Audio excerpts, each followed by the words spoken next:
Republican Leader. Thank you, Mr. President. Mr. President, I ask unanimous consent the quorum call be suspended. Without objection. Mr. President, we're now at the 6-month mark of the 119th Congress, and it's been an incredibly productive 6 months here in the Senate. We had the longest continuous work period in 15 years. We've taken more roll call votes so far this year than at the same point in any year since at least 1989. We confirmed 21 members of the President's Cabinet at the fastest pace in more than 20 years. We passed 18 measures to overturn burdensome Biden administration regulations. We confirmed 10 ambassadors in the President's first 100 days, the most since at least the Reagan administration. We passed 2 budget resolutions to advance President Trump's tax relief agenda. We passed multiple pieces of bipartisan legislation. That includes the Lake and Riley Act, which requires detention for illegal immigrants who steal, assault a law enforcement officer, or seriously injure or kill a person. The HALT Fentanyl Act, which permanently schedules fentanyl-related substances as the most deadly type of drug and gives law enforcement a critical tool to prosecute those who bring these deadly substances into our country. And the Genius Act, which will help ensure that the United States can continue to be a leader in financial innovation and will allow Americans to exercise financial freedom with confidence. And then, of course, Mr. President, we passed our reconciliation bill, which the President signed into law on July the 4th.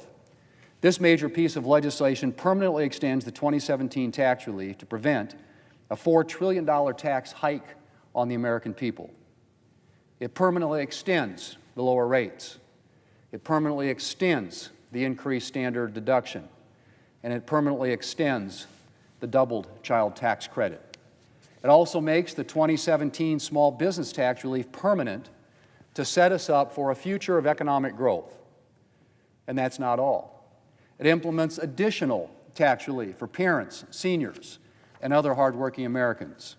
It includes new pro-growth policy to help grow our economy and complement the 2017 pro-growth tax policies that we made permanent. It implements a program to create savings accounts for newborns with an initial deposit of $1,000 to help parents save and invest for their children's future needs. And, Mr. President, so much more. And that's just on the tax front. The bill also makes a generational investment in securing our borders. It takes a significant step forward on addressing our readiness deficiencies and ensuring that our military will be prepared to deter and defeat any threat. It unleashes American energy, and it achieves significant savings, $1.5 trillion in bird-compliant savings, to be exact, and that's including the first real entitlement reform, literally, Mr. President, in decades. So it's been a great 6 months.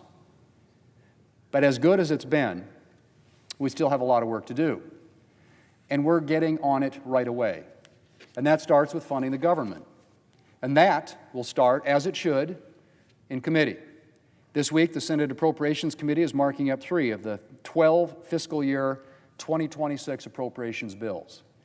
And the Senate Armed Services Committee is marking up the National Defense Authorization Act, which authorizes funding that will later be appropriated in defense appropriations legislation. I'm hopeful for a robust, regular order process with full committee consideration and debate and amendment on the Senate floor. That will, of course, require bipartisan work. And I was disappointed to see the Democrat leader, in his recent Dear Colleague letter, implicitly threaten to shut down the government.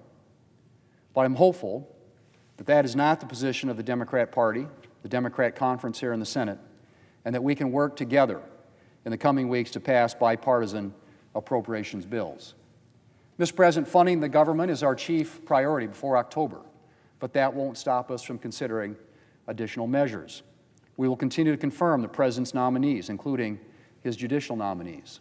I intend to bring the President's rescissions package to the floor this month for debate and amendment to ratify some of the good work the administration has done in identifying wasteful and inappropriate uses of taxpayer dollars.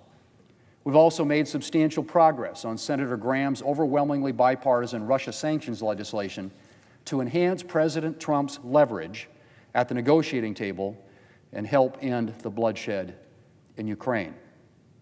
And, Mr. President, I fully expect that that could be ready for floor consideration as early as this work period. Senate Republicans are committed to working with the House and the White House to get this legislation through Congress and onto the President's desk.